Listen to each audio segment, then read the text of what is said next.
Asante sana na asante sana TV47 kwa kutuinvite kwa hili kikao kuangazia World Malaria Day.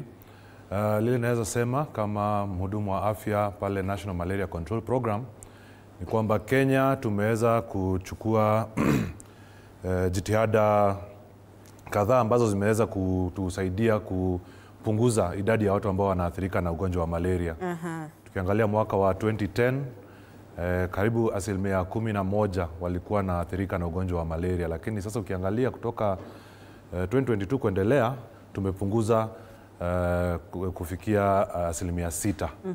Kwa hivyo tumeweza kufanya juhudi zifazo, lakini sasa tumebakisha tu kidogo tu hivi tuweze kuruka tufikie mahali tunasema elimination wa ugonjwa huu. Naam. Hapo tu ndio tumebakisha sasa, na sio hatua mingi zimebaki, ni hatua chache tu. Kabla sijamshirikisha Daktari Wanjiko, labda nielekeze hili kwako. Tunapozungumzia mapambano dhidi ya ugonjwa wa malaria, kuna hii athari ambayo inajitokeza wakati ambapo taifa la Marekani linasema kwamba fedha zitakuwa zinakatwa kwa supply ya madawa ya ugonjwa wa malaria, ugonjwa wa ukimwi na magonjwa mengineyo. Hivyo basi tunapozungumzia athari ya hatua hii ambayo imechukuliwa na serikali ya Marekani, inakuwa vipi katika kupambana na ugonjwa wa malaria? Wacha niseme kutoka upande wetu, hiyo support ama ufadhili ambao umekuwa ukipeanwa na nchi ya Amerika dunia mzima umekuwa ukifanyika kwa miaka kama 20 hivi, na umeweza kusaidia na kuchangia sana katika kupunguza idadi ya wale watu ambao wanaathirika ama kukufa kutoka ugonjwa wa malaria. Lakini sasa mahali tumefika ni kama ile situation ya wazazi kuambia mtoto ambaye amefika miaka ya 18 ni wakati sasa wa kuacha kutegemea wazazi. Sasa ni wakati wa kujitegemea. Sasa ni wakati wa kujitegemea. Kwa hivyo obviously kama watoto tutasikia hatuna hiyo confidence, lakini baba ameshasema. Sasa itabidi tumejipanga, tutatengeneza budget, to realign budget, na tutaweza endelea na vita hii zidi ya malaria. Kwa hivyo ni athari ipi inajitokeza katika swala hili la Marekani? Kwa sababu tunapoangalia kuanzia mwaka wa 2010 hadi mwaka 2023, taifa hilo lilikuwa linachangia 37% ya ufadhili huu wa madawa ya ugonjwa wa malaria. Lakini sasa ufadhili wenyewe umeondolewa. Hivyo basi athari yake inakuwa ni aina gani?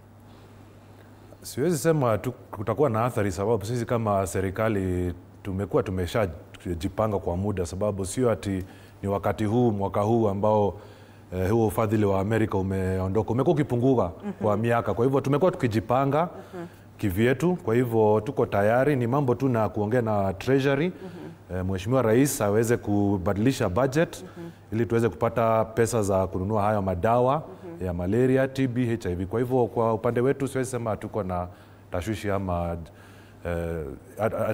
we are not so worried so much.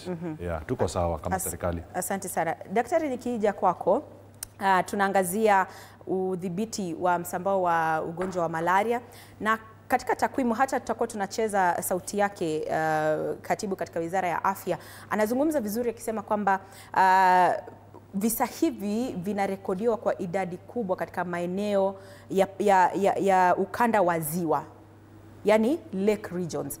Hivyo basi hili linaibua swali, ni kwa nini ni maeneo haya ambayo yanaathirika zaidi na ugonjwa wa malaria? Sawa, asante sana kwa hilo swali. Ningependa kusema kuna yule mbu ambaye ana spread the mosquito infection, the malaria infection rather, the Anopheles mosquito, na anapenda sana kukaa kwa hizo areas ambazo kuna maji mengi kama kwa ziwa, kwenye Indian Ocean, mahali pia ambapo watu wamewacha kuwe na swamps, mahali kuna irrigation, mahali kuna labda aquarium ambapo mining inaendelea na maji inakaa hapo. Kwa hivyo hiyo inafanya kuwe na malaria zaidi kuliko areas zingine. Yes, so that is why tunapata kwa lake region malaria inaendelea kuwa swala kubwa zaidi. Yes.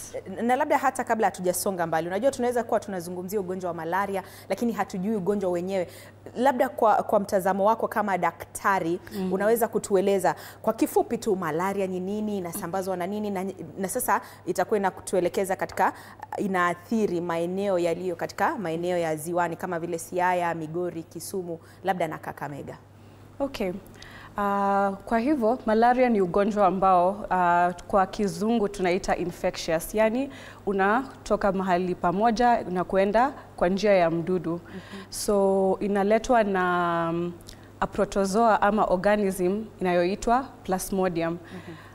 Duniani kuna Plasmodium mbalimbali, kuna Plasmodium zaidi ya 100.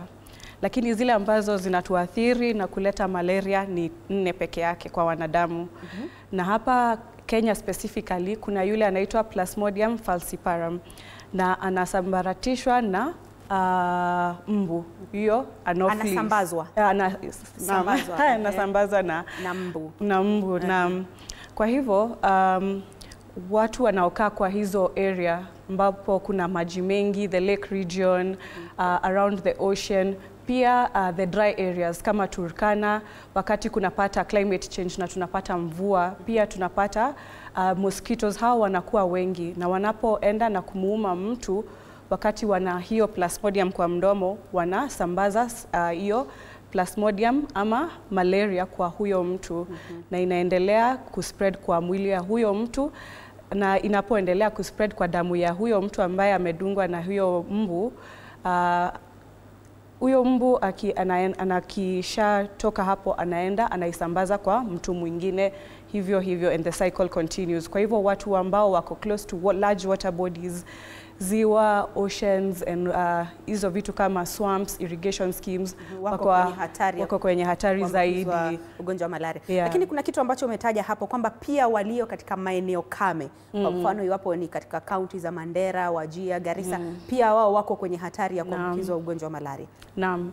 Kwa hivyo research inaonyesha kuwa kwa sababu ya mambo ya global warming, climate change, wakati kunatokea mvua kwa hizo dry areas, tunapata kuna outbreaks pia, na ni outbreaks zinazoathiri watu kabisa nchini compared to mahali kama vile Nairobi ama the highlands in Kenya.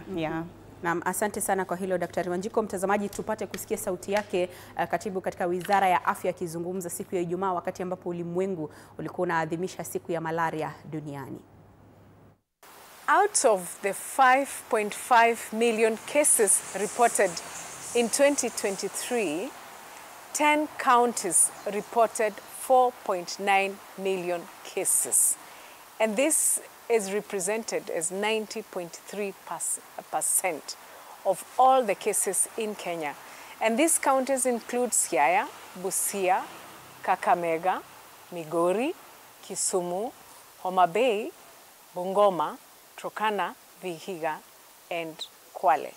Notably, Busia, Siaya, Kakamega, Migori alone contributed 53.2% of all malaria cases in the country, underscoring the need for intensified interventions in these regions and the counties.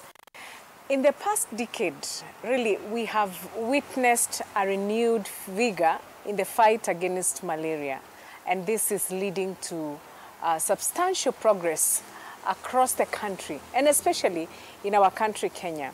And this is because of the collective national and county level efforts that the malaria incidences have reduced by 25% from 2016, when we could experience 112 per 1,000 population, to 84 per 1,000, 84 cases per 1,000 population at the end of 2024.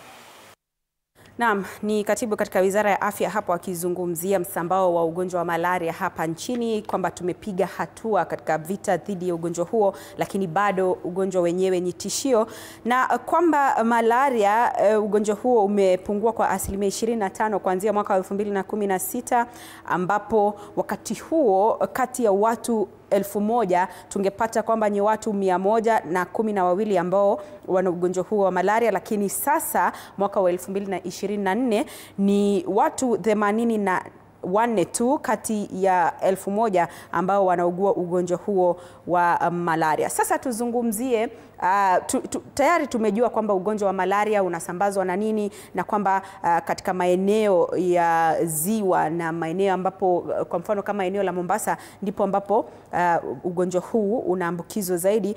Tuzungumzie jinsi ambavyo tunaweza kudhibiti ugonjwa wa wenyewe, na nitakuja kwako Daktari Sami tukizungumzia mikakati ambayo imekuwa ikitumika katika kuzuia ugonjwa huu wa malaria, na je, ni mikakati ambayo inafanya kazi jinsi ipasavyo? Yes, asante sana. Kwa upande wa National Malaria Control Program naweza sema ile mikakati ambayo tumeweza kuweka, ya kwanza na ambayo ni ya muhimu zaidi ni ya kupeana maneti za kuzuia mbu kuuma mtoto ama mtu ambaye amelala. Hiyo ndio ya kwanza na muhimu sana. Na tuko na bahati sana kama Kenya, tuliweza kufanya mass net campaign mwaka uliopita.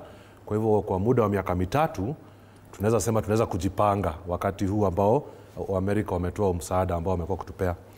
Jambo la pili, huwa tunachunga akina mama ambao ni wajawazito kwa hizo sehemu ama area county ambazo ziko na malaria kwa wingi.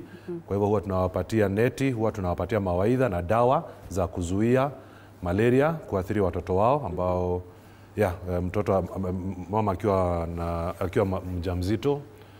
Pia kuna dawa ambao huwa tunanyunyizia sehemu ambazo zinakuwa na stagnant water. Kwa hivyo hiyo huwa inasaidia, sababu inaua stage ya mbu kabla akue aweze kuwa machua ama kuwa mbu mwenyewe.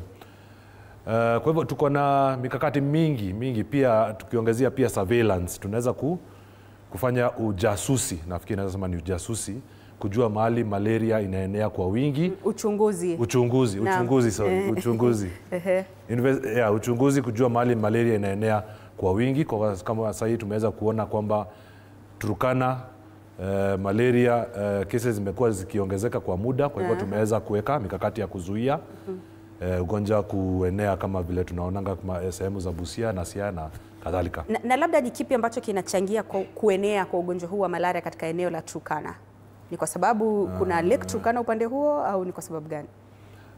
Jambo la kwanza, unajua hiyo area ya Turkana kuna kuanga na what are called seasonal rainfall.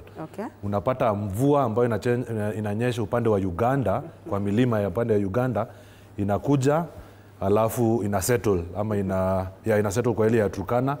Na wakati sasa inaweza kusettle kwa hiyo kwa janga hilo, ndio sasa hao wadudu ambao huwa wanaweza kuwa mbu huwa wanaishi kwa wingi, na hapo ndio sasa tunakujanga na hizo madawa ya kuua wadudu hao, na pia dawa ya kuzuia ugonjwa huo kuathiri watu wa Turkana. Na hali iko vipi katika maeneo labda ya Kwale, Taita Taveta, maeneo kama hayo? Ugonjwa huu, msambao wa ugonjwa wa malaria uko vipi?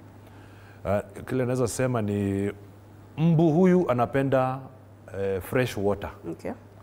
Maji ambayo the fresher the water, the more mosquitoes utaweza kupata kwa hiyo area. Ndio unapata ni asilimia kubwa zaidi ya watu ambao wameathirika wanakuanga area ya Lake Victoria kuliko Indian Ocean. Kwa hivyo Indian Ocean it's a salty ocean, ni salty water. Kwa hivyo idadi ya wale ambao wanaathiriwa na ugonjwa huo inakuwa ni less ama ni kidogo kwa Indian Ocean areas kuliko Lake Victoria tuseme. Asante. Daktari ametaja kwamba mojawapo ya mbinu ambazo zinatumika katika kupambana na msambao wa ugonjwa huu wa malaria ni utumizi wa vyandarua nets. Kwamba utumizi huu pia mwaka jana kulikuwa na sensitization ambayo ilifanywa, na swali ambalo ningependa kuelekeza kwako ni kuhusiana na iwapo utumizi huu wa vyandarua vyenye dawa ni mbinu ambayo inatosha au labda kuna mbinu nyinginezo ambazo tunastahili kuongeza hata zaidi ili kuzuia msambao huu wa ugonjwa wa malaria na hasa kwa wanawake ambao ni wajawazito. Na kuna mikakati mingi tunaweza kufanya ili kupunguza hiyo infection. Kwanza kabisa kuna ile initiative ilikuwa imeshaanziwa ya kupeana chanjo kwa hizo kaunti ambazo kuna malaria kwa wingi. Na huko Busia, Siaya, Bungoma, hiyo initiative ikaweza kuendelezwa zaidi na Wizara ya Afya nchini. Naona kama malaria inaweza kupunguka hata zaidi kwa sababu tutapata watoto wadogo ambao huwa wanapata hiyo infection na wanapata in a very severe form. Hawatakuwa wakipata in as much, nambari yani zitapungua kama watu wameshapigwa chanjo kutoka utotoni. Na isiwe pia tumebakisha tu ni hizo kaunti peke yake, hapana. Tukaweza kuifanya kitu nchini nzima, inaweza kuwa kitu beneficial sana ili tuweze eliminate malaria altogether. Kama vile tunaweza sema kwa nchi first world hakuna malaria ama ni kitu ambacho ni kigeni. Kitu kingine tunachoweza kufanya ni malaria inapatikana sana ama inasambazwa sana kwa watu ambao wamesafiri, travelers. Unapata ndio maana daktari, ukienda kwa ofisi ya daktari atakuuliza umekuja na fever, umesafiri outside Nairobi. Kwa hivi wakati unapoenda hizo county tumetaja, hizo areas za Kwale, Mombasa, Kilifi, Busia, Bungoma, unaweza chukua hiyo dawa ya kujikinga dhidi ya malaria kabla ya kusafiri. Naam. Dawa yenyewe inaitwaje? Kuna ile Proguanil, kuna aina mingi, kuna Artemether Lumefantrine, kuna dawa aina mingi. Unapokuja tu kwa madaktari tutaweza kukusaidia, we take you through, tukijua pia kama kama wewe ni mama, whether wewe ni mjamzito au la.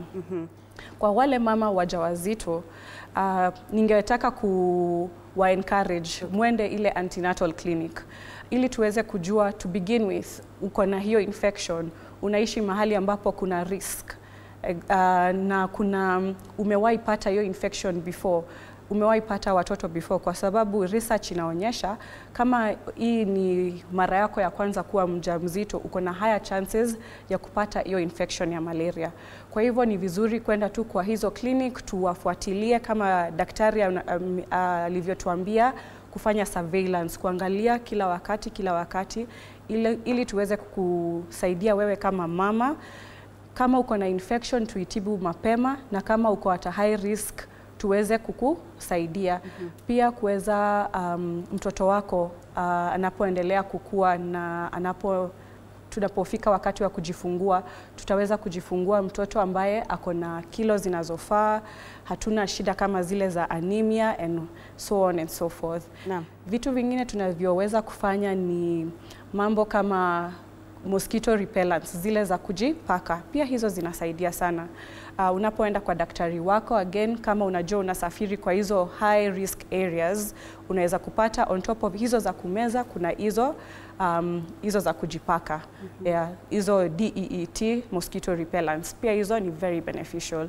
Kwa hivyo ningetaka kuwahimiza kila mtu aweze kufanya hivyo. Shukran sana daktari. Mtazamaji, unazidi kufuatilia kipindi hiki cha TV47 Matukio. Tunaangazia hamasa dhidi ya ugonjwa wa malaria. Kumbuka siku ya Ijumaa ulimwengu mzima uliadhimisha siku ya malaria ulimwenguni, na ni kwamba Kenya imepiga hatua hadi kufikia sasa, lakini malaria bado ni tishio hapa nchini Kenya. Sasa tunavuka moja kwa moja hadi katika eneo la Naivasha aliko mwanahabari mwenza Willy Dennis Njiru. Atakuwa akisema na baadhi tu ya wakazi wa eneo hilo kuhusiana na mikakati ambao wanatumia binafsi kuweza kuangamiza ugonjwa huu wa malaria. Willy Dennis Njiru, iwapo unanipata habari za sasa. Na asante sana, ni mzima buheri wa afya, ama mzima kama kigongo ama ngarange za mivule ukipenda. Na bila shaka mjadala unao hapo studioni tumekuwa tukiangazia hapa kidogo tu kabla ya uweze kupitisha usukani kwetu, na wanasema wengi ni waathiriwa wa kuweza kupigwa mishale ya mbu, na wanasema bila shaka mbu ule wa siku zile za kale sio mbu wa sasa, ama sijui mili imeweza kustahimili hali. Lakini yote tisa, hebu tukaweza kuapisha ili wakaweze kutueleza ni yapi wanayo. Simama tu hapo.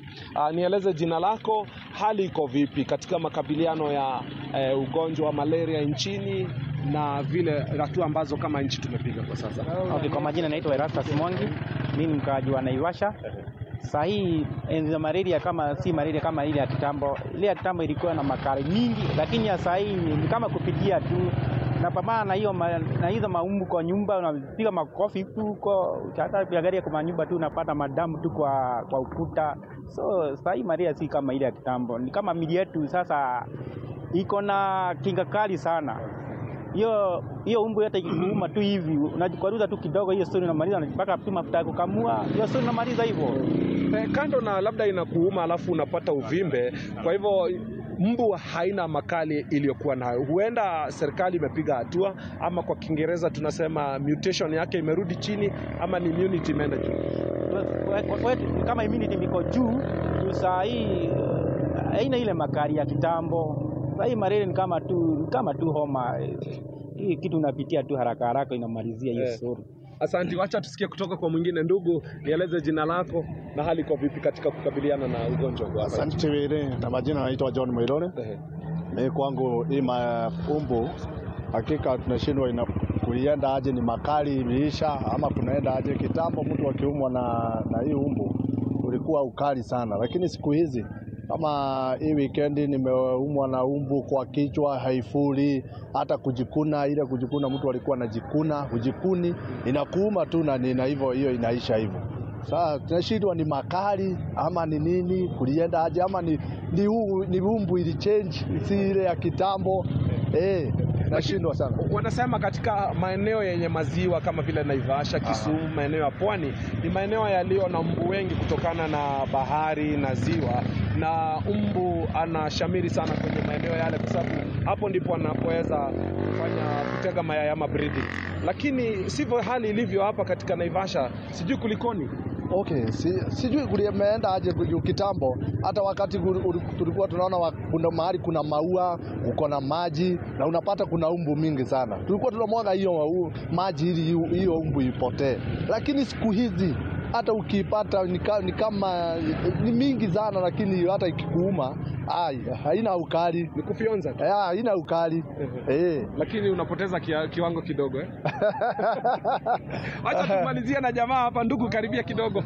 Ama ndugu, nieleze tu yapi unayo kusema tukimalizia tu. Mimi nikisema yangu ni ile, kama kwenye tunafanyia kazi kama hii miti kuna umbu, lakini hamna ile hata kikubwa haina ile ukali. Ni marafiki wetu hapa. Labda huenda ni hatua gani labda serikali inafaa kufanya kabisa ili kukabiliana na kiwango ambacho bado kimesalia kikiwa donda sugu hapa nchini? Sorry? Ni kipi ambacho serikali inapaswa kufanya ili kutatua bado hali ilivyo hapa nchini ya kuhakikisha kwamba tumekabiliana na ugonjwa huu kikamilifu? Labda vitu kama neti hivi na mandawa. Wewe unavaa neti? Unafunga neti kwa kitanda jioni? Hamna. Ndugu, unafunga neti? La hasha. Unafunga neti? Hata kwa watoto sifungi. Hata kwa watoto sifungi. Ndugu, unafunga neti? Neti sina. Kwa hivyo bado mna kibarua ambacho mnapea serikali. Haya, Andrin, mambo ni kama hayo. Hao ni baadhi ya wakazi wa mji huu wa Naivasha ambao wanasema kweli viandarua vya kuweza kujistiri mbu hawavitumii kwa sababu hawaoni haja, kwa sababu mbu ule ambaye aliogopwa sana hapo nyuma sisambaze maradhi amesalia tu kuuma, labda kupiga jab kidogo pale ili waweze kufyonza damu, lakini sio mbu ule aliyesemekana zamani anasambaza. Wamesalia na mambo mawili, labda tutaweza kusikia kutoka kwa wadadisi wetu hapo studioni, ikiwa ni miili yetu ambayo imeweza kushamiri hali ama ni mbu ameweza kudidimia katika usambazaji wa ugonjwa huu wa malaria. Ni hayo tu kwa sasa. Media saa 7 tutakuwa katika maeneo mengine tukipiga doria na kupigia msasa hali ilivyo katika siku hii ambapo shule zinafunguliwa na wale ambao wanarudi katika shule mbalimbali ikiwemo za mabweni. Usukani kwako mwenzangu Andrin Kilemi. Asante sana Willy Dennis Njiru, mwandishi wetu wa habari kutoka eneo hilo la Naivasha. Hapo tu akisema na baadhi ya wakazi kuhusiana uhamasishaji wa ugonjwa wa malaria. Na daktari, hapo wengi wamesema kwamba hawatumii viandarua Ameuliza unafunga neti, anasema hafungi. Unadhani kwamba ni kwa sababu gani labda hawatumii viandarua, na ilhali Naivasha ni eneo moja ambalo liko karibu na eneo la ziwa?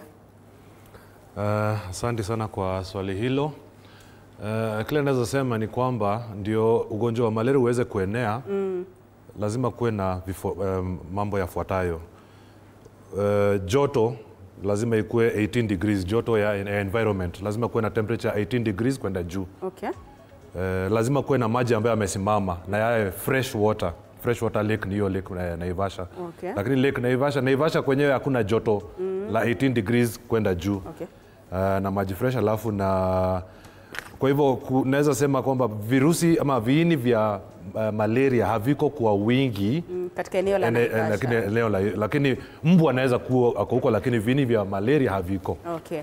Asante sana daktari. Mtazamaji, tunapunga unyunyu kidogo, tunaelekea madukani, lakini tukirejea tutakuwa tunarejea na madaktari wetu hapa studioni. Nitakuwa nakupa nafasi kupiga simu na kuuliza maswali yako. Tuelekee madukani, tukirejea tunarejea na mengi zaidi.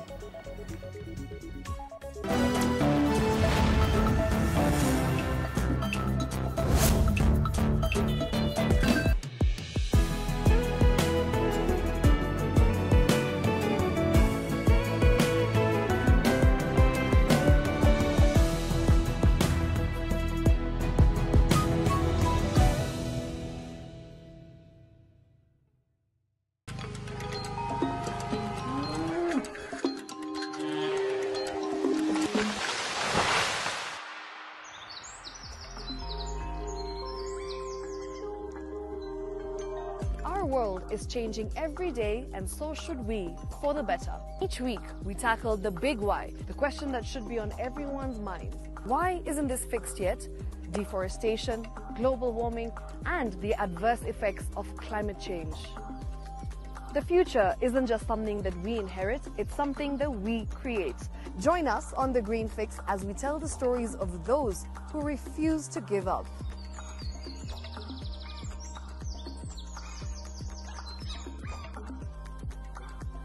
When it comes to fixing the planet, there is no time to waste. Join me, Shiksha Arora, on Thursdays at 9 p.m. on The Green Fix as we look into the big why, you and I.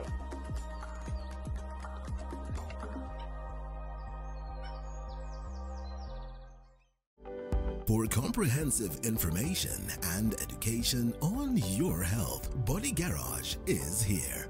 Don't allow anyone to pluck out your good tooth as long as it is strong and stable. Cancer doesn't start today and you get the symptoms tomorrow. By the time you pick it or the time it is manifesting in you, probably will be there about 5 to 10 years. The eye is the window to the rest of the body. Don't forget to stay hydrated. And of course, you at home do take your water. So the ultimate test is actually you check your urine. Your urine should be clear. Clear like the water? Yes. Should be able to see the other side of the urine. If your urine is colored or has changed color, you cannot see the other side, then you have not taken enough water. Don't forget regular health checkups. Early detection saves lives. I want the message be, we can prevent cervical cancer. We prevent cervical cancer in several ways. You have young girls and even somebody who's above that age, you can pay at least every 3 years. Somebody should have a pap smear done. If you are 40, 45, 50, going upward, once a year, please go see a doctor. Yeah, it's just for normal routine maintenance.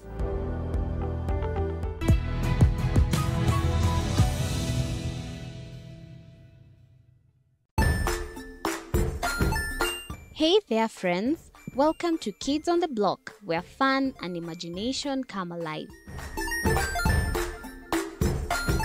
We dive into magical world filled with exciting adventures and awesome friends. What position were you in? I was number 2. What position were you? Number 1. He decided to cross the bridge by his house and look for food on the other side. We're going to do half cup of chocolate chips, and the other one, we're going to do half cup of the blueberries. So, grab your imagination hats and get ready to explore with us. Join us every Saturday at 9 a.m. for new friends, amazing stories, and tons of laughter. Jiunge nasi tunapoangazia safari za viongozi bora.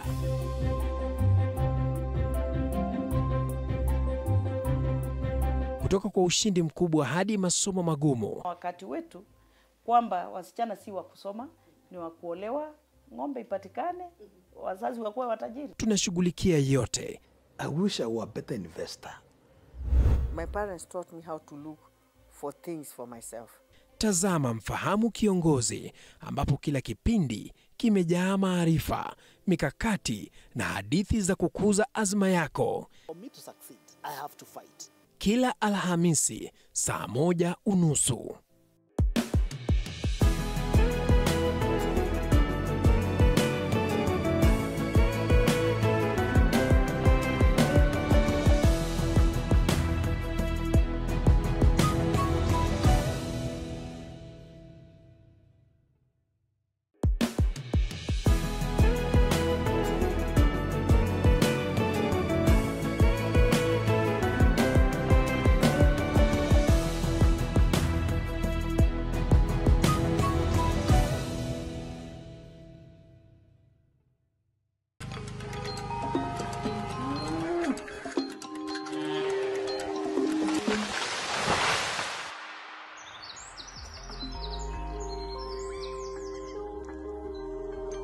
Our world is changing every day, and so should we, for the better. Each week, we tackle the big why, the question that should be on everyone's mind. Why isn't this fixed yet? Deforestation, global warming, and the adverse effects of climate change. The future isn't just something that we inherit, it's something that we create. Join us on The Green Fix as we tell the stories of those who refuse to give up.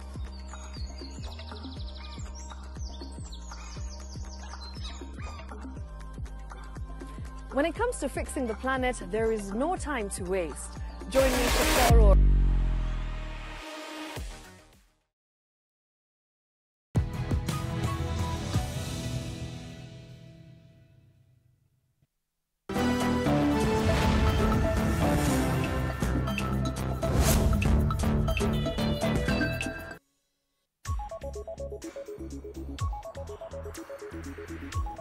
Karibu tena mtazamaji, unazidi kufuatilia kipindi hiki cha TV47 Matukio. Tunaangazia uhamasishaji wa ugonjwa wa malaria, ambapo tunao madaktari hapa studioni wakizidi tu kutueleza kuhusiana na mbinu ambazo tunaweza kutumia katika kupambana na msambao wa ugonjwa wenyewe. Ni dhahiri shahiri kwamba Kenya imepiga hatua tangia mwaka 2016 hadi kufikia sasa, ambapo msambao wenyewe umeonekana kupungua, lakini bado ni tishio. Tutakuwa narejesha hapa studioni kabla hatujaelekea katika kaunti ya Turkana kusikia kutoka kwa wakazi wa huko. Nisikie kutoka kwako Daktari Wanjiko kuhusiana na zile ambazo kwa Kiingereza tunasema myths and misconceptions kuhusiana na ugonjwa huu wa malaria. Ni zipi ambazo zipo sasa hivi? Sawa. Kuna myths mbalimbali ambazo tunaendelea kuzisikia kila siku na hata hapo mbeleni kutoka wazazi wetu. Moja ni kuwa wakati mtu akona maumivu yoyote ya kimwili, naumwa na kichwa, naumwa na joints, directly nasema nasikia kama niko na malaria. Na utapata watu wengine wataenda hadi waanzie dawa kwa sababu ameumwa na kichwa na joints na labda ametapika ama mambo kama hayo, na directly anadhani kuwa niko na malaria, anaanzia dawa. Hiyo ni myth kubwa sana. Si kila kitu, si kila infection ambayo iko hivyo ni malaria. Hiyo ni moja nimesikia sana. Nyingine ni kuwa matunda haya yako na malaria kama vile maembe. Especially pale mbeleni kwa wazazi wetu tulikuwa tunasikia hiyo sana. Usikule maembe sana utapata malaria. Kwa sababu ni msimu wa maembe, sasa sitakula maembe sana kwa sababu naogopa kupata malaria. Kama tulivyoongea mbeleni, hivyo si hivyo malaria yanavyosambazwa. Kwa hivyo kula maembe kabisa, utapata malaria kutoka maembe. Lingine ambayo nimesikia sana ni watu ambao wako na magonjwa yale ya mental health issues, kama vile schizophrenia ama magonjwa mengi ya mental health basically. Watu wanasema mtu fulani alikuwa na malaria ambayo hayakutibiwa, kwa hivyo akapata cerebral malaria na kisha akaanza kuwa tuseme kichaa. Yeah. Kwa hivyo that is not the case.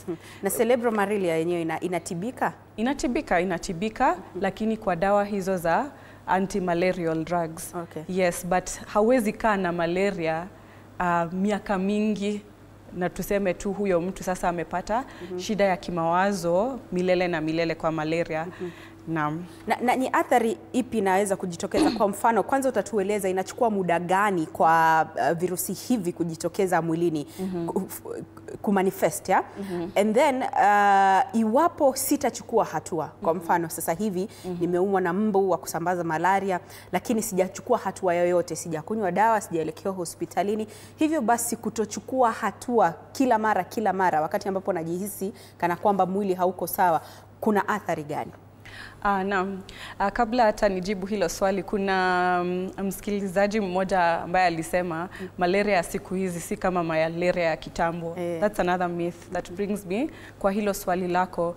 Malaria unapoumwa na huyo mbu between siku 8 hadi siku 17 kulingana na the specific plasmodium utaanza kupata the malaria infection. Okay. Lakini huwezi kukaa nyumbani na hiyo infection ikiendelea kwa sababu moja, symptoms zitaanza kutokea, na symptoms za malaria ikianzia zinaweza kuwa ziko ndogo, unasikia tu kuumwa na kichwa, unasikia ni kama uko na homa, unasikia ni kama kutapika na mambo kama hayo, lakini ikiendelea tunajipata kwa state tunayoita sepsis.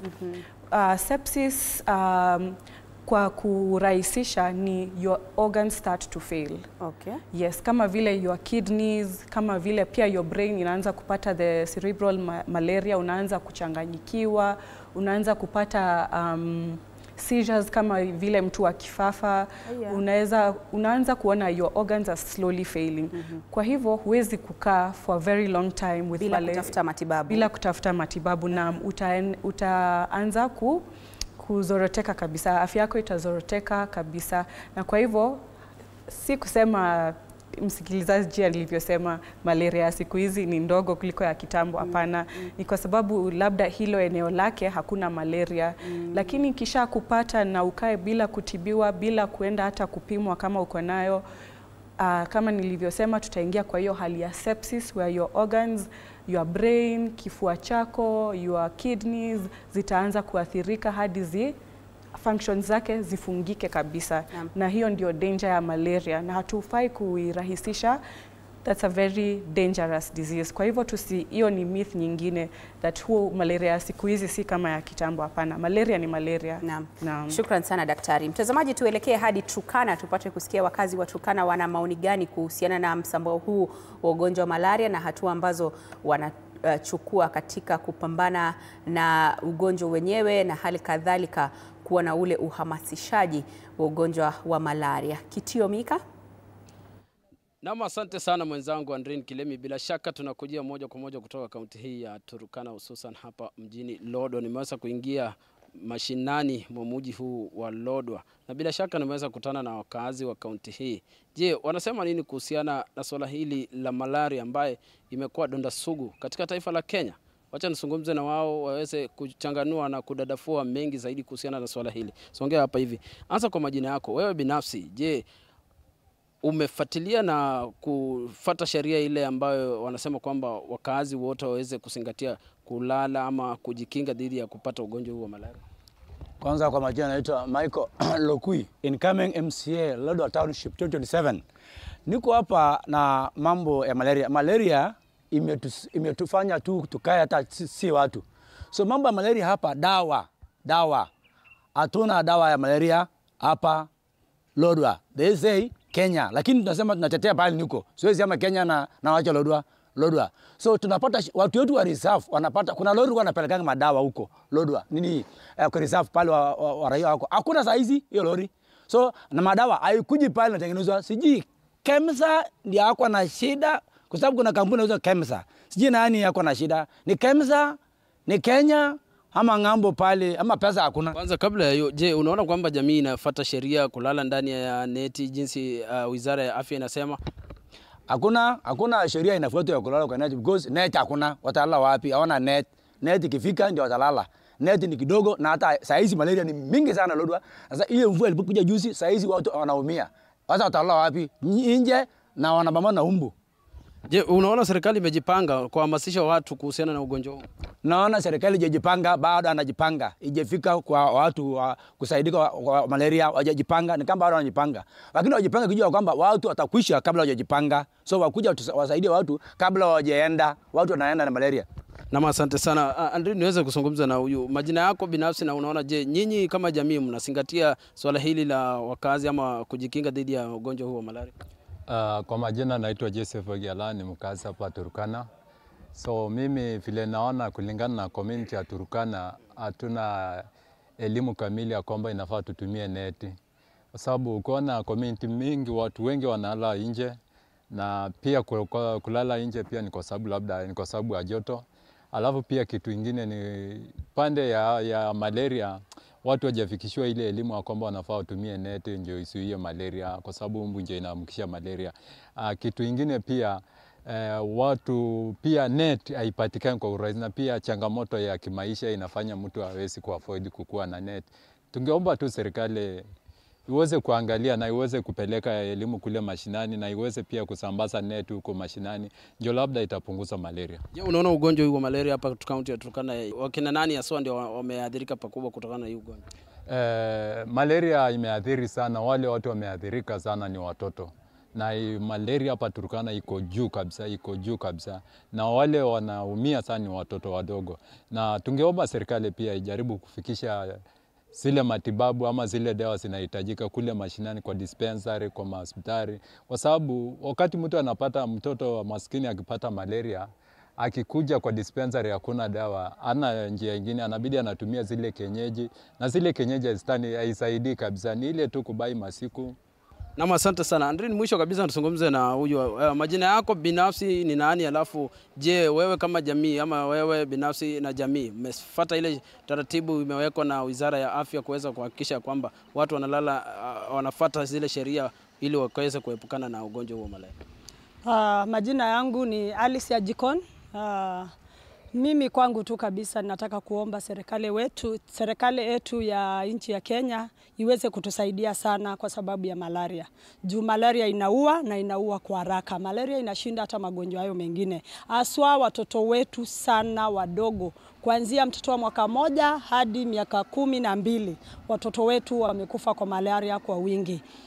Langu tu ni kuomba serikali yetu ya Kenya iweze kujukumika, na iwe ni kwa haraka, sio tafadhali, kwa haraka na kwa wakati unaofaa. Malaria saizi ni nyingi na inaua watu. Hospitalini tukienda hakuna dawa. Tunaambiwa hakuna dawa, serikali ijejipanga na dawa. So mimi ninaomba serikali yetu iweze kutusaidia na iweze kushughulikia kwa wakati unaofaa. Dawa ya malaria hapa awali imekuwa ikipatikana hospitalini kwa wakati unaofaa.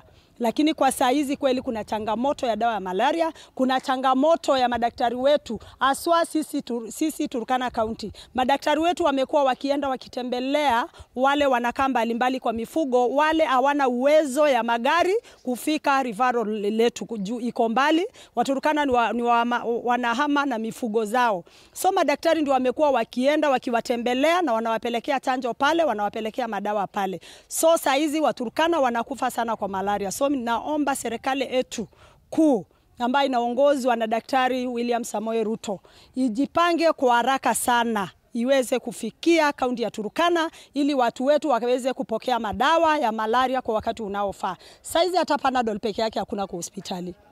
Na asante sana Andrew Kilemi. Bila shaka ni maoni ya wakazi wa kaunti ya Turkana jinsi wanavyosema kuhusiana na swala zima la ugonjwa huu wa malaria. Kutoka kaunti ya Turkana, mimi ni Kitio Mika na kurejesha kwako katika studio zetu za TV47. Kwako Andrew Kilemi.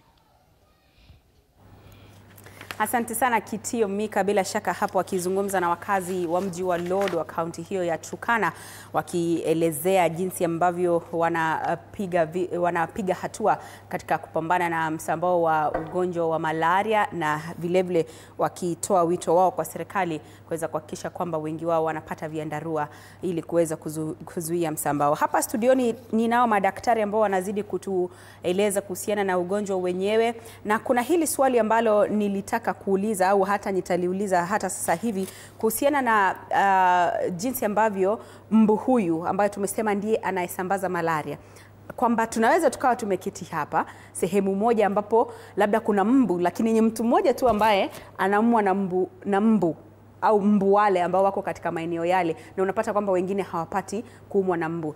Ni mojawapo ya myth ambazo alikuwa anazungumzia, au kuna any relationship na labda damu, aina ya damu ya mtu, au labda the body odor, sijui vitu kama hivyo? Yes, asante kwa swali hilo. Kile naweza sema ni tunakuanga na watafiti ambao kazi yao sana sana ni kudeal na mbu huyu na kuweza kwenda mahali kama Turkana na kuweza kutuelezea. Huwa wanaketi tuseme kwa area fulani usiku mzima wakitafuta mambu na wakiweza kujua ni nini nafanya mbu huyu aweze kuenea kwa eneo hili na sio eneo lingine. Kwa hivyo utapata kuna vitu kama damu ya aina ya damu yako kama blood group, kuna vitu wanasemanga zinaweza kuwa zinachangia kwa mbu kupendelea watu fulani kuliko wengine. Mbu mwenyewe anapenda carbon dioxide. Carbon dioxide ni tuseme ile gas unatoanga ukipumua usiku. So hiyo inamuattract. Vitu vingine ni kama hiyo, yani joto la mwili lenyewe linaweza kuattract mbu huyo, lakini tukitaka kujua ni nini inafanya mbu akuje kwangu na sio kwako, hiyo nafikiri naweza taka kuuliza daktari ambaye wanaitwa entomologist. Wale ambao na deal na mbu mwenyewe, sisi tuna deal na binadamu. Lakini kwa kifupi ni kwamba hiyo si myth. Ni kweli kwamba kuna mbu ambaye au kuna mtu ambaye anapendelewa sana na mbu. Inawezekana, lakini sio kusema ati yule ambaye haumbu mara mingi hata pata. Unaweza umwa mara moja na upate malaria. Unaweza umwa mara 3 ndio upate hiyo malaria. Unaweza sema inasaidia sana. Turejeshe kwa vita dhidi ya malaria, na mwaka huu utatueleza kauli mbiu, the theme ilikuwa ni gani, na je, ni hatua zipi ambazo tunaweza hata kuongeza zaidi katika vita dhidi ya msambao wa virusi wa ugonjwa wa malaria, kwa sababu tayari tumepiga hatua ndio, lakini kumbuka bado ni tishio. Na nitakuwa pia naelekeza swali ambalo nilimuuliza Daktari Sami hapa, kwa nini bado ni tishio? Okay. Vita ambavyo tumepiga kwa malaria, tumeweza kufanya hatua mingi na hatua mzuri. Lakini kuna mambo mengi ambayo bado tunaweza improve. Kama vile kwa elimu, ningetaka tuchukue mfano kutoka kwa mwaka wa 2020, vita dhidi ya COVID-19. Hiyo wakati kulikuwa na kuelimisha wagonjwa kabisa, kuwaeleza ukisanitize, na ilikuwa elimu ambayo iko kila mahali, ni elimu ambayo inatupatia uzito wa huo ugonjwa. Tunajipata hatuchukulii huu ugonjwa yani ni kitu cha kawaida vile ambavyo tunaweza kuwa tumefanya hapa Kenya and Sub-Saharan Africa generally. Tumechukulia hili ni jambo la kawaida, malaria ni kawaida. Hapana. Tunaweza kuendeleza kufanya mbinu mbalimbali. Kama nilivyosema, kuelimisha watu wajue hiyo neti ni important sana, especially kama unaishi kwa hayo maeneo ambayo tunasema yameathirika zaidi. Hiyo lakeside region especially, lisiwe ni jambo ambalo si lazima. Hakikisha tunafanya hiyo mikakati yote. Pia kuendeleza mambo kama ya chanjo wakati tunaweza, na wakati tunaweza, unaona hizi eneo ambazo kuna maji yamekaa tu na haisaidii, si kwa mambo ya irrigation, si kwa haisaidii mambo yoyote. Kuna swamp tu, kuna maji tu yamekaa tu hivyo. Tunaweza wapata watu pale kwa hile eneo kudrain those stagnant water bodies, kwa sababu tunawapa hao mbu chance ya kuendelea kuzaana na kusambaza huo ugonjwa hata zaidi. Kwa hivyo kama kuna hizo zilikuwa zinaitwaje, mikakati kama ya kazi kwa vijana, draining stagnant water would be very very important. Inaweza saidia ku-eliminate na ku-cut down on the malaria infection. Mambo ingine tumesema ni surveillance. Kwa wale watu wajawazito, tusiseme mimi sitaki kwenda clinic, mimi nitaenda wakati nimefikisha 3rd trimester. Hapana. Enda hospitali as soon as you can, ili kama kuna shida yoyote ama kuna mikakati yoyote tunaweza weka kukusaidia kama mama, kukusaidia wewe na mtoto wako, tuiweke mapema kabisa. Na but kwangu sana sana hapo kwa kuelimisha na pia msikilizaji mmoja wetu alivyosema, serikali na wizara wangeweza kutuwekea dawa ziko ready, ziko available. Isikuwe sawa umepatikana uko na malaria lakini sasa hakuna dawa, hatuwezi kukusaidia zaidi ya hapo, ama hatuwezi kukupatia hizo neti. Na tungeweza kufanya hiyo mikakati yote, tunaweza kusaidia hata cut down zaidi. Naam. Kuna mmoja wa watazamaji ambaye anauliza kwamba Daktari Wanjiku awali ali-mention kuna dawa ya kuprevent malaria. Anamaanisha kwamba ni kama vile kuna ile ya kuprevent HIV inaitwa PEP. Something similar to that. Kitu kama hicho. Ukimeza kabla ya kusafiri, tuseme kabla uende mahali kama vile Siaya, Kisumu ama hata to the coast, inaweza kusaidia usipate hiyo infection to begin with. Kwa hivyo inazuia kupata malaria. Ina any side effects? Unfortunately, kunywa dawa yoyote kuna side effects. Unaweza pata vitu kama vile tumbo inaweza kuumia, unapata watu wengine wanahisi kutapika, wengine actually wanatapika, watu wengine labda wanaweza kutokea rash kwa ngozi na mambo kama hayo. Lakini tunafanya ile kwa kizungu tunasema risk versus benefit. Benefit yake ama faida zake ni nyingi kuliko the small risk that unaweza kusikia kutapika. Na pia kama una huo ujuzi kuwa hii dawa huwa inanipatia hii side effect, unaweza muongelesha daktari wako akupatie dawa ya kupambana na hiyo side effect. Kama uko na shida ya kupata nausea, ukishameza hiyo dawa ama kuhisi kutapika, unaweza pata dawa dhidi ya hiyo hisia. Naam, asante sana. Daktari Sami, nirejeshe kwako, tuangazie kwa mfano tulisema kwamba kuna kaunti ambazo ziko katika maeneo ya ziwa ambazo ziko kwenye hatari zaidi ya msambao wa ugonjwa wa malaria. Lakini Kenya inahitaji kuwekeza zaidi katika viwango vipi au katika maeneo gani ili kuweza kupambana na ugonjwa huu wa malaria, tukizingatia kwamba kuna sera ambazo tayari zipo? Pia utatueleza iwapo kuna sera mpya ambazo serikali imebuni ili kuharakisha kudhibiti msambao huu wa ugonjwa wa malaria. Asante sana kwa swali hilo.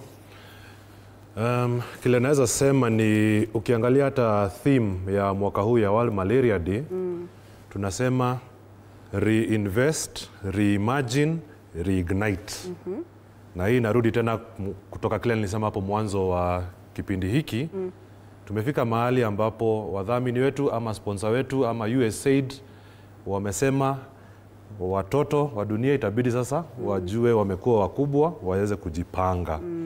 Na ni muhimu tukumbuke ni nini hii tunafanya. Sio tu kuweza kupunguza idadi ya watu ambao wanaathirika ama wanalazwa kwa hospitali ama kukufa. That is just one aspect. Kuna aspect ingine, uchumi. Huu ni ugonjwa ambao tusipochunga uchumi wetu unaweza athirika. Kwa njia ipi? Ukiongea na wazazi wangu watakwambia kitambo area kama Nyamira, Kisii, uko ungeenda uko ni malaria. So hatutaki situation ambayo inaweza kujitokeza tusipojipanga mahali tutajipata mahali tulikuwa kabla tupate usaidizi wa American government. Kabla ya the year 2000 kuna area zingine watu walikuwa naogopa kutembelea. Na hatuwezi kuwa shida kama hiyo. Hatuwezi kusikia uchumi wa Migori, wa Kisumu, wa Kwale umeathirika sababu watu wanaogopa kwenda huko. Hilo ndio the main reason why we have to make sure ama tunafaa kuhakikisha kwamba tumepunguza idadi ya wale ambao wanaathirika na ugonjwa huu. Ndio pia uchumi wetu usiathirike. Naam.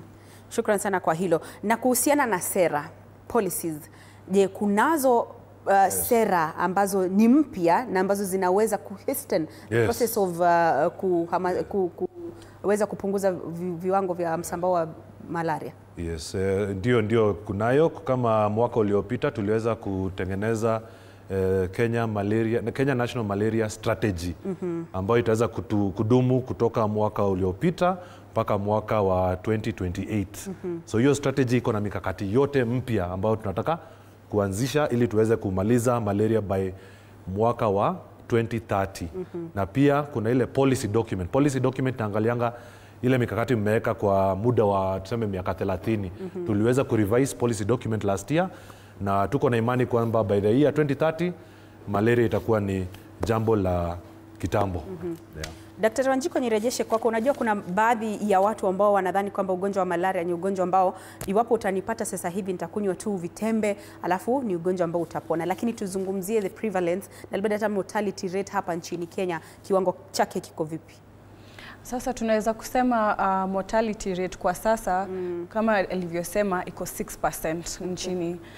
Lakini kwangu mimi naona kunaweza hata kuwa kuna gap pale kwa sababu ya hiyo issue ya surveillance, kwa sababu si watu wote unapata mashinani wataenda kwa daktari, ama wataenda hata wakienda kwa daktari wapimwe, ama wakati mwingine tunapata sometimes malaria test za kwanza zinaweza zikawa negative, lakini akirudi baada ya masaa kama 12 24 ikawa positive. Okay. Naam, kwa hivyo kuna hiyo gap, but that is the current rate ambayo tunaweza sema kwa sasa imepungua. Kwa hivyo tumefanya hatua, lakini bado kuna a few gaps ambazo tunaweza kurekebisha. Ningetaka kusikia kutoka kwako labda kwa mfano kuna hii ripoti ambayo ilikuwa inasema kwamba out of 1000 people in 2016 ni watu 112 ambao walikuwa na ugonjwa wa malaria. Lakini sasa hivi mwaka 2028 kati ya watu 1000 ni 84 pekee ambao wana ugonjwa wa malaria.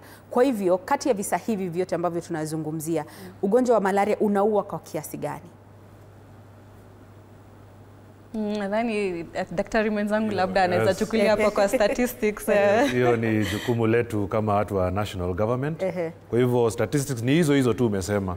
Tumeweza kupunguza idadi ya wale ambao wana kufa kutoka ugonjwa huu kutoka 112 kati ya watu 1000 tumefikisha 84 na tulikuwa tumepanga mwaka huu kufanya survey nyingine ambayo itaweza kutuelezea tumefika wapi mwaka huu tukiweza kulinganisha na mwaka wa 2020.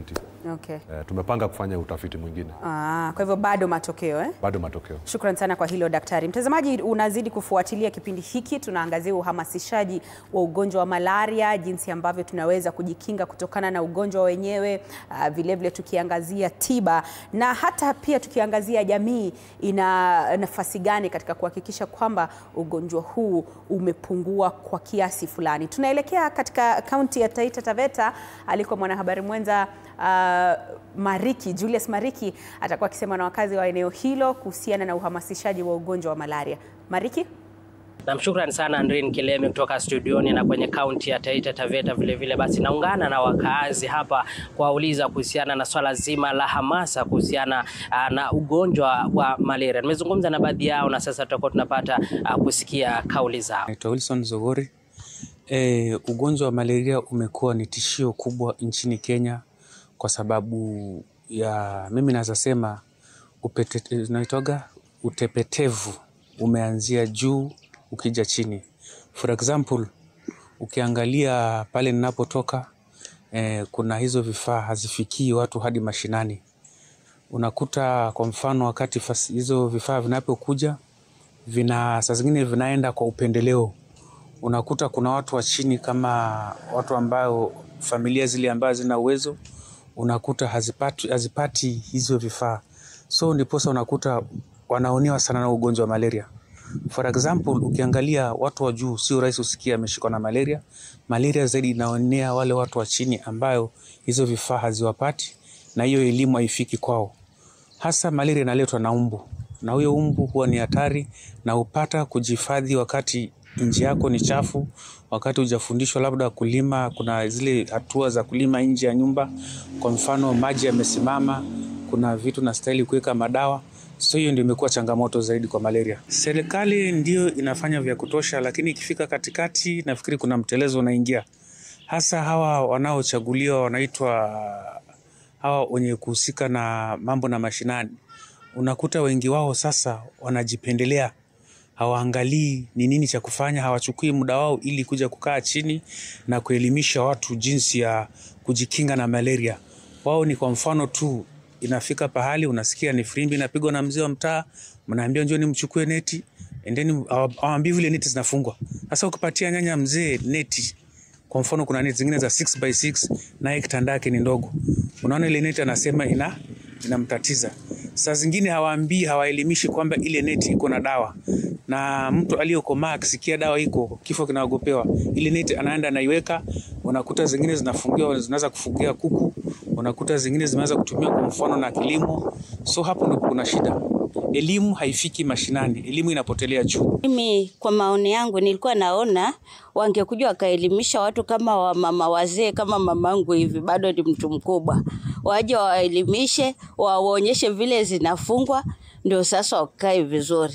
Alafu na kama ni nje yako ulime vizuri, manyasi yakiwa mbu zinajaa sana. Mimi huwa ninafunga neti yangu kwa sababu naonaga imenizuia vitu vingi sana. Kama sahii wakati wa mvua wadudu ni wengi, wamejaa wa kila aina pamoja na umbu. Lakini sasa nikilala kwa neti naona nimelala mahali pazuri, sina shida. Na unaiambiaje serikali? Serikali naiambia ifanye juhudi ituletee neti zingine kwa ajili wengine waliletwa ndogo. Sasa hiyo moja imeraruka na sasa hii umbu zimezaana, zimejaa kwa ajili ya mvua. Ningependa kusema kwamba serikali tunahitaji hawa waliowekwa kama CHVs wafanye sensitization kwa jamii, kuwaeleza ni jinsi gani wanaweza jikinga kupitia zile vifaa wanazopeana, kupitia neti, sensitization kwa ajili ya kuweza kuweka mazingira inavyostahili. Endapo watafanya hivyo, basi tutaweza kukimu huu ugonjwa na maisha itaenda vizuri. Na ni baadhi tu ya kauli za wachache ambao nimeweza kuzungumza nao kuhusiana na swala zima hili, wakitoa wito kwa serikali kuendelea kutoa hamasa zaidi nyanjani ili kuwaelimisha wananchi wa chini kuelewa jinsi ya kuzitumia neti hizi, na vile vile wengine wakizungumza kwamba bado zipo za uchache, wakipendekeza kwamba ziongezwe. Nikiripotia basi kutoka hapa Taita Taveta, na regesha usukani kwako studioni kuendelea na mjadala huu. Mie ni Julius Mariki. Asante sana Julius Mariki, mwandishi wetu wa habari kutoka Taita Taveta. Na bila shaka daktari, hapo tumemsikia mama hapo mwisho akizungumzia kuhusiana na kupewa viandarua. Na nikielekeza swali hili kwako, utueleze jinsi ambavyo mnahusisha jamii katika kudhibiti ugonjwa wa malaria. Asante sana. Kwa hivyo wakati tunafanya campaign za viandarua ama tunazitanga massnet campaign, huwa tunashikana na tunaweza sema wanajeshi wetu wa afya ambao tunaita community health promoters. Okay. Hao huwa wanaweza kuzuru nyumba kwa nyumba wakieneza ujumbe ama wakihamasisha Wakenya kuhusu umuhimu wa kujiandikisha ili waweze kupata net ambazo huwa tunapeana kwa bure. Kwa hivyo hao ndio huwa tunawatumia kuhamasisha na huwa anafanya kazi mzuri sana. Naam. Kwa hivyo anapozungumzia kwamba wangependa uhamasisho utolewe zaidi, ni kitu ambacho tayari mnafanya?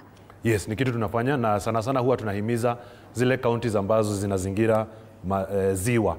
Na kama hapa Taita Taveta ndio haiko mbali sana, lakini sana sana tuna deal na watu wa Kwale, Kilifi ambao wako karibu sana na ziwa la Hindi. Naam.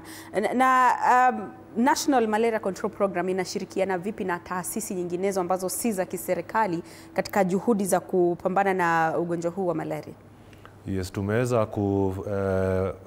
kuwasiliana ama kujihusisha na kufanya kazi na idara tofauti ambazo zizo za serikali kama for example population, PMI and WHO. Tuko na USAID ambayo kwa sasa tunangojea tusikie maoni ya Trump kuhusu kama bado ataendelea kutusupport au la. Na pia Kenya kwenyewe tuko na private institutions ama private institutions ambazo huwa tunafanya kazi nao ili tuweze kuhakikisha kwamba tunaangazia uwezekano wa kutengeneza hizi dawa sisi wenyewe kikenya badala ya kungoja dawa ziwe zinakuja kutoka nje ya Kenya. ambavyo tumezoea mara kwa mara sasa. Naam. Daktari, nirejeshe kwako tunapozungumzia ugonjwa wa malaria na jinsi ambavyo unajitokeza katika mwili wa binadamu. Awali tulikuwa tumezungumzia pia jinsi ambavyo wanawake ambao ni wajawazito wanaweza kujikinga kutokana na ugonjwa huu. Je, kuna tofauti ya jinsi ugonjwa huo unajitokeza kwa mtu wa umri mzima na tofauti na jinsi ambavyo unajitokeza kwa mtoto mdogo? Naam, kuna tofauti. Mara nyingi kwa watu wote ambao wamepata malaria mara ya kwanza, kitu ambacho kitatokea cha kwanza ni joto kwa mwili. Kuhisi hiyo hali ya kuna joto, lakini pia nasikia baridi, kuna joto pia baridi. Hayo mawili yatatokea kwa mtu mzima, kwa mtoto na kwa mtu yeyote mjamzito. Okay. Kwa watu wakubwa ama watu wazima watapata maneno mengine kama vile kuhisi uchungu kwenye joints, wanapata mambo kama ya kutapika, kuumwa na tumbo, wengine wanapata hata unadhani uko na homa. Kwa hivyo unaanza kusikia ni kama unakohoa na mambo kama hayo, shida kwa kifua.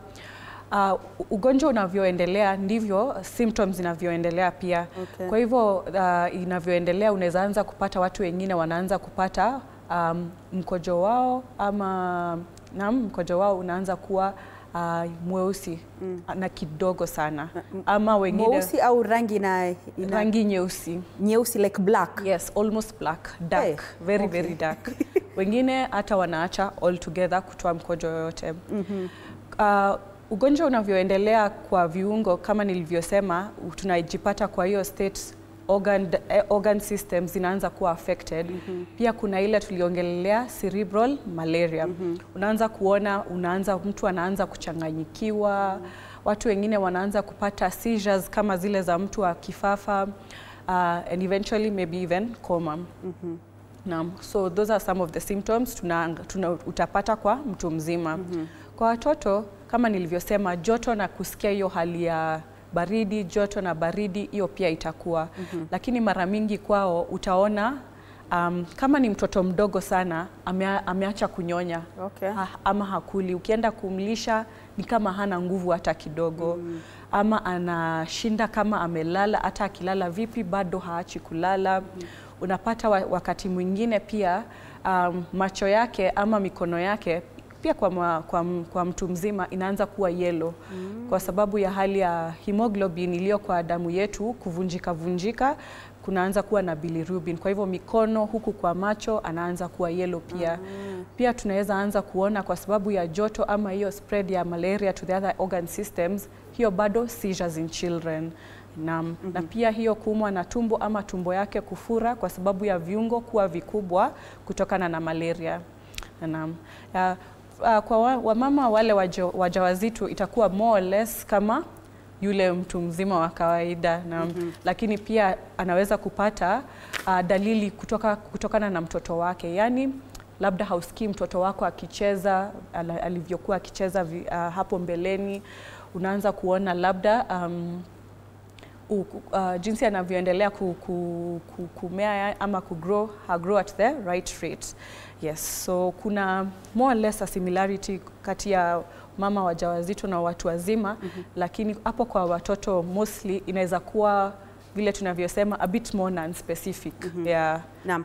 Kabla tujamaliza kipindi tupate kusikia Nyahururu wanasemaje kuhusiana na uhamasishaji wa ugonjwa wa malaria, iwapo ni kitu ambacho kimefanyika katika eneo hilo lao.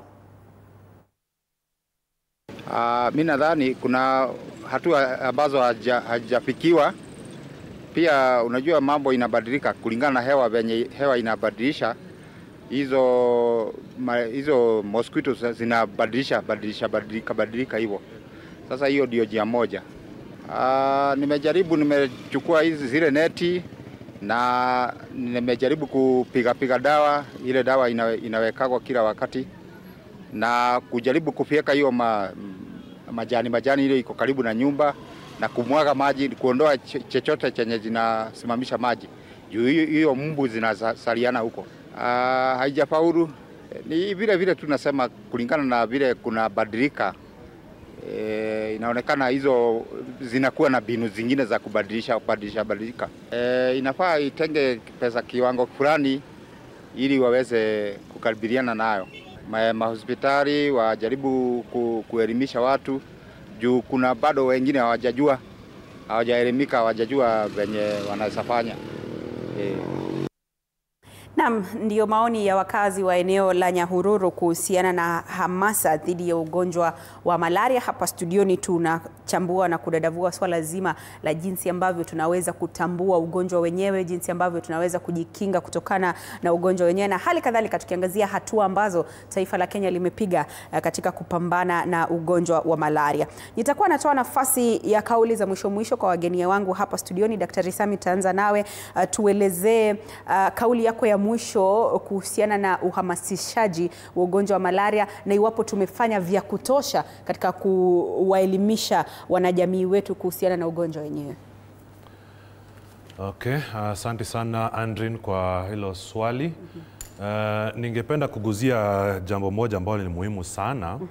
Kati ya wale ambao huwa wanaathirika ama kukufa kutoka ugonjwa huu wa malaria, ni muhimu tukumbuke kwamba wengi wao wanakuwa ni watoto wa chini ya miaka 5.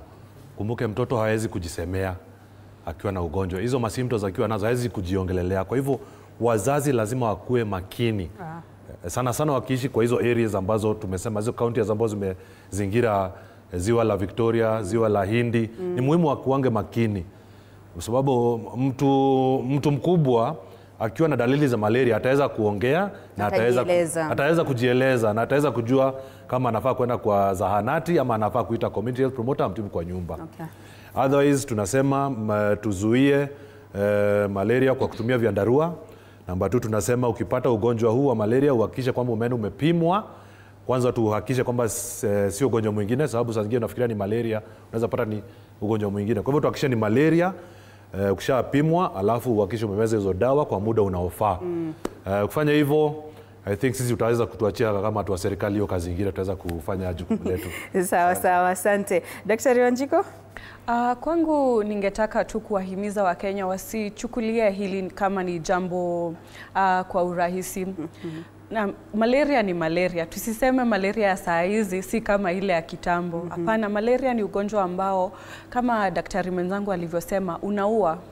Tusipokuwa makini, tusipofuata hiyo mambo ya kulala na neti ambayo ni treated, kunywa hizo dawa za prevention kabla ya kusafiri, pia serikali itusaidie mambo na dawa, mambo na hata hizo chanjo, kwa sababu hizo chanjo kuna zile zimesemekana hata 75% ziko effective. Kwa hivyo zinaweza kutusaidia sana kueliminate hii infection altogether. Tusionee hii ugonjwa ati malaria imekuwa tangu kitambo, kwa sababu COVID ilikuja tu kwa kipindi kidogo tu na tukaweza kuwa serious kama nchi na sasa tukaona incidence imepungua. Kama tunaweza weka the seriousness kwa malaria issue, tusiseme tu nimeumwa na kichwa, ni joints, niko na malaria kama ni kitu cha kuchezewa nacho.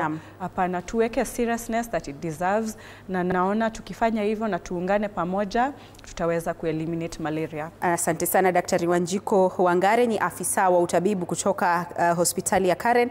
Shukran sana Daktari Sami Mahungu, ni mkuu wa utambuzi wa visa kutoka National Malaria Control Program. Asante sana kwako mtazamaji kwa kufuatilia kipindi kuanzia mwanzo hadi tamati. Shukran za dhati kwa wote waliofanikisha kipindi hiki, wakiwemo wapiga picha na waelekezi. Sina la ziada, nimekuwa wako Andrin Kilemi. Ninatia kikomo kwa sasa, ila chini ya dakika kama 6 hivi nitakuwa ninarejea hapa kwa taarifa zetu za saa 7 mchana. Kwaheri kwa sasa.